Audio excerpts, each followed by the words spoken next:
Hai teman-teman, salam 5 roti, 2 ikan, buka hati, diberkati Tuhan. Minggu lalu, saya terlibat obrolan yang seru dengan seorang driver online. Nah, lalu obrolan kami pun sampai ke masalah Pilpres. Iseng-iseng, saya bertanya kepada beliau, Pak, di Pilpres 2024 nanti, Bapak pilih siapa ya? Ah, saya mah nggak ikut yang gitu-gituan, Pak. Saya nggak ikut milih. Saya mending narik aja, dapat duit lagi. Ngapain saya ikut milih? Wah, berarti si Bapak ini golput nih, pikir saya. Teman-teman, kamu tahu nggak berapa jumlah yang golput dalam pemilu 2019? Banyak sekali. Dari 192,77 juta yang berhak untuk memilih, ada 34,75 juta orang yang memilih golput di pemilu 2019. Atau itu 18% dari jumlah semua pemilih yang terdaftar. Jumlah ini hampir samalah dengan 3 kali penduduk Jakarta di tahun 2019 itu. Banyak sekali kan teman-teman? Saya katakan banyak sekali karena selisih suara kemenangan Pilpres tahun itu adalah 17 juta suara. Sementara yang golput 34 juta. Kalau seandainya orang-orang yang golput memilih, maka suara mereka bisa jadi game changer, bukan? Apa sih artinya golput? Golput itu singkatan dari golongan putih, atau orang-orang yang punya hak pilih tapi tidak mau menggunakannya. Atau mereka menggunakannya tetapi dengan cara yang salah, sehingga suara mereka nanti dinyatakan tidak sah. Nah, berdasarkan penyebabnya, golput dapat dibagi jadi 3 jenis. Pertama, golput karena apatis dan nggak peduli. Mereka nggak percaya kalau pemilu akan ada gunanya. Atau mereka kecewa karena calon-calon yang kelihatannya baik saat kampanye, ternyata korupsi setelah terpilih. Kapok deh, terserah sajalah siapapun yang terpilih. Emang gue pikirin, daripada gue ikut pemilu, mending liburan saja atau nonton atau tidur di rumah. I don't care about voting, I don't care about election. Kedua, golput karena keterbatasan.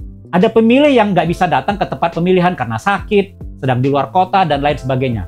Ini adalah bentuk golput terpaksa, bukan karena berasal dari niat dalam hati. Yang ketiga, golput karena sadar akan hak demokrasinya. Nyoblos adalah hak, bukan kewajiban.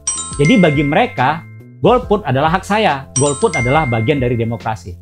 Nah, pertanyaan pentingnya bagi kita adalah, apakah golput adalah pilihan yang terbaik bagi orang percaya? Bolehkah orang yang mengaku beriman golput? Ada 5 prinsip yang harus dipertimbangkan sebelum teman-teman memilih untuk golput. Prinsip pertama, Allah meminta kita untuk mengusahakan kesejahteraan bagi negeri kita. Untuk mengingat prinsip ini, gunakan jempol, teman-teman. Mantap. Usahakanlah kesejahteraan kota kemana kamu aku buang, dan berdoalah untuk kota itu kepada Tuhan, sebab kesejahteraannya adalah kesejahteraanmu. Yeremia 29 ayat 7. Saat itu, umat Tuhan sedang dibuang ke negeri Babel. Mereka hidup di sana. Babel itu sendiri adalah bangsa yang mengalahkan mereka dan menghancurkan Yerusalem. Bangsa yang menjajah mereka. Tapi Allah justru menyuruh mereka untuk mengupayakan kesejahteraan bangsa penjajah mereka. Untuk mengupayakan kesejahteraan kota penjajah di mana mereka tinggal. Berbeda dengan orang Israel saat itu. Saat ini kita tinggal di negeri kita sendiri. Karena itu, sebagai seorang warga negara, wajar dong kita harus mengusahakan kemajuan dan kesejahteraan Indonesia. Benar nggak? Tapi, apakah memilih pemimpin termasuk usaha untuk kemajuan dan kesejahteraan negeri ini? Menurut saya sih iya. Karena jika suatu negara tidak punya pemimpin, maka dapat dipastikan negara itu akan chaos dan hancur berantakan. Itu pasti, teman-teman. Pasti. Jadi, adanya pemimpin adalah mutlak bagi sebuah negara. Harus ada pemimpin. Prinsip kedua, kita hidup dalam dunia yang sudah berdosa. Ingat telunjuk, teman-teman. Semua manusia sudah berdosa. Teman-teman, Alkitab berkata bahwa semua manusia sudah berdosa. Artinya, kita akan memilih manusia-manusia yang berdosa untuk menjadi pemimpin kita. Karena itu, kita nggak boleh naif, teman-teman. Mencari capres, cagup, caleg yang perfect. Dengan latar belakang yang sempurna tanpa cacat celah. Nggak ada, teman-teman. Dan nggak bakalan ada. Sampai kapanpun. Sampai Tuhan Yesus datang kedua kali pun, tidak akan ada. Apakah pilihan kita bisa salah? Ya bisa salah lah. Tapi mau bagaimana lagi? Namanya juga usaha. Bisa benar dan bisa salah. Dan kita juga nggak boleh menutup mata bahwa kan masih ada banyak pemimpin dan pejabat yang baik yang mau berusaha untuk kemajuan dan kesejahteraan rakyatnya. Karena itu, tugas kita sebelum memilih adalah mari kita cari informasi tentang calon-calon yang ada. Mari kita cari siapa yang terbaik di antara mereka. Teman-teman, Kita nggak boleh berharap setelah kita memilih seorang pemimpin, maka surga akan turun ke bumi. Tingkat korupsi menjadi nol. Semua kejahatan akan hilang. Itu namanya lebay, teman-teman. Naif banget. Tapi, kita tentu boleh dong berharap bahwa mereka yang terpilih akan bekerja sebaik-baiknya untuk kesejahteraan bangsa ini. Bersungguh-sungguh menekan angka korupsi dan berjuang habis-habisan untuk memberantas kemiskinan. Kita boleh berharap mereka akan bekerja sebaik-baiknya untuk kemajuan bangsa kita. Ya, kita boleh berharap untuk itu. Mengapa kita harus terus berharap? Karena Allah tidak pernah lepas tangan atas nasib bangsa kita. Sebagai orang beriman, kita harus percaya bahwa Allah masih terus memimpin dan memegang sejarah untuk mendatangkan kebaikan. Tapi, teman-teman, Allah tidak memerintah langsung Indonesia. Allah tidak memerintah langsung dunia ini. Allah menggunakan orang-orang yang berdosa untuk menjadi alatnya untuk mencapai apa yang direncanakannya bagi bangsa kita. Jadi teman-teman, saat kita memilih, artinya kita masih memiliki pengharapan. Artinya kita mau berjuang dalam ketidakidealan, bukan apatis, bukan putus asa, hanya pasrah, apalagi nggak peduli. Kita percaya bahwa Allah masih bekerja dalam dunia penuh dosa ini. Allah akan bekerja melalui pemimpin-pemimpin yang terpilih. Kita percaya Allah bisa mendatangkan kebaikan melalui mekanisme pilpres, pileg, dan pilkada. Ketiga, pilih yang terbaik dari yang terbaik.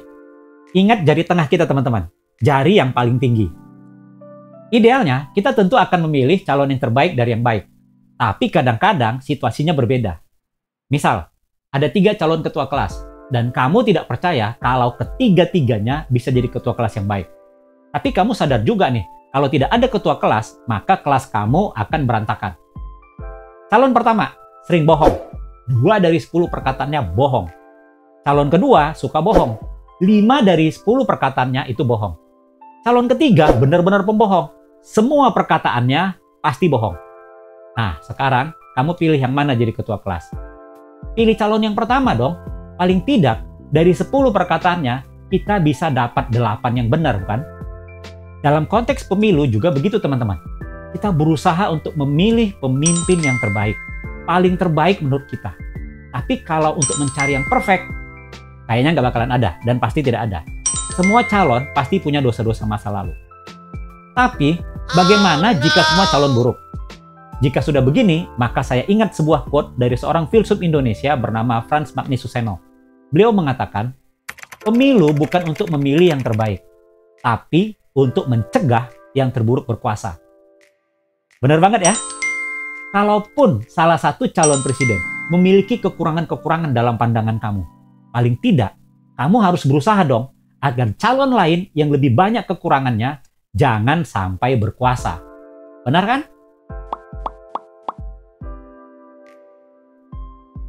Teman-teman, pemimpin yang punya kekurangan masih jauh lebih baik daripada tidak ada pemimpin.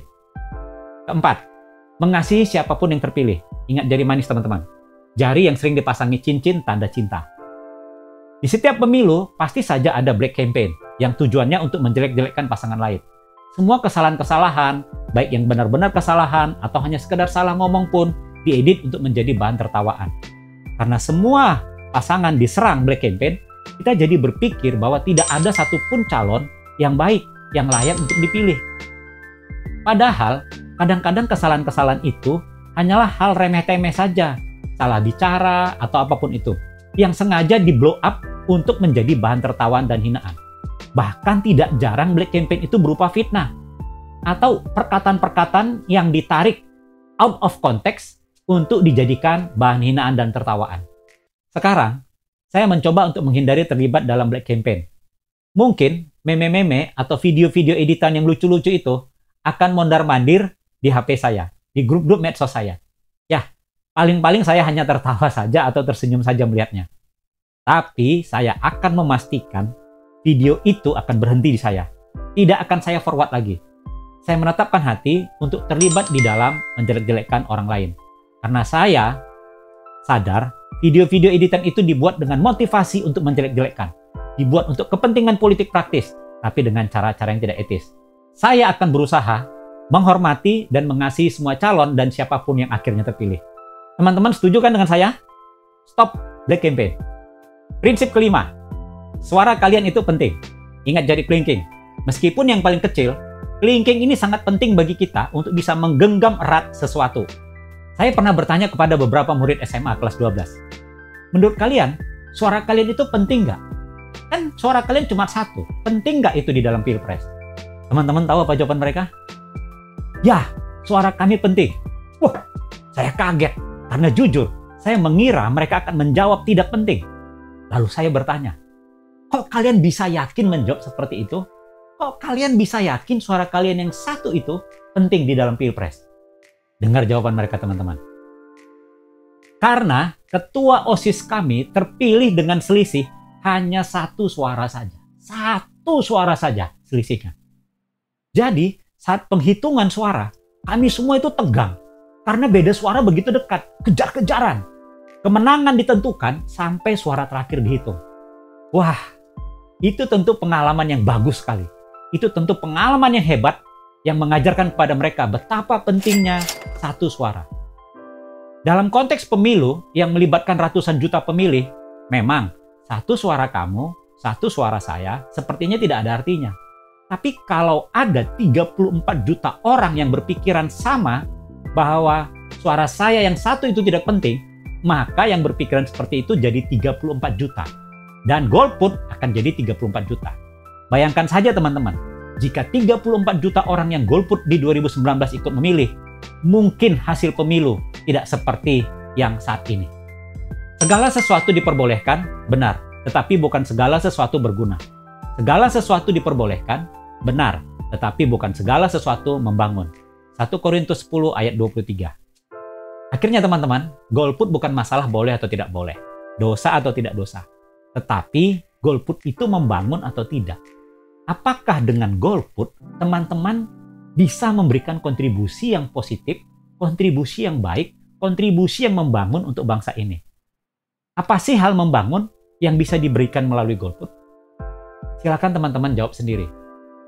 Dan teman-teman harus memutuskan sendiri. Apakah teman-teman akan golput atau teman-teman akan pergi dengan semangat ke TPS lalu mencoblos dengan doa dan harapan bahwa Allah akan memberkati bangsa kita melalui pemilu, melalui teman-teman, melalui siapapun pemimpin-pemimpin yang akan terpilih nantinya.